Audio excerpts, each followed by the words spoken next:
ಕಲ್ಬುರ್ಗಿ ನಗರದ ಅಪ್ಪಾ ಕೆರೆಯಲ್ಲಿ ಮಕ್ಕಳು ಮೀನು ಹಿಡಿಯುತ್ತಿರುವ ದೃಶ್ಯಗಳು ಸಾರ್ವಜನಿಕರಲ್ಲಿ ಆತಂಕವನ್ನು ಮೂಡಿಸಿವೆ.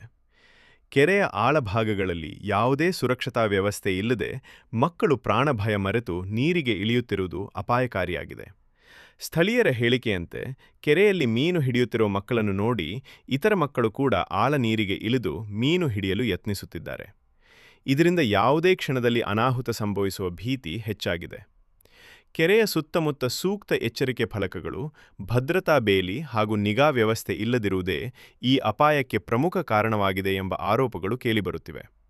ಈ ಕುರಿತು ಸ್ಥಳೀಯ ನಿವಾಸಿಗಳು ಹಾಗೂ ಪೋಷಕರು ತಕ್ಷಣವೇ ಸಂಬಂಧಿಸಿದ ಅಧಿಕಾರಿಗಳು ಕ್ರಮ ಕೈಗೊಳ್ಳಬೇಕು ಹಾಗೂ ಮಕ್ಕಳ ಸುರಕ್ಷತೆಗೆ ಅಗತ್ಯ ವ್ಯವಸ್ಥೆಗಳನ್ನು ಕಲ್ಪಿಸಬೇಕು ಎಂದು ಒತ್ತಾಯಿಸಿದ್ದಾರೆ. ಈ ಬಗ್ಗೆ ಮಹಾನಗರ ಪಾಲಿಕೆ ಹಾಗೂ ಪೊಲೀಸ್ ಇಲಾಖೆ ಯಾವ ರೀತಿಯ ಕ್ರಮ ಕೈಗೊಳ್ಳಲಿದೆ ಎಂಬುದು ಕಾದು ನೋಡಬೇಕಾಗಿದೆ.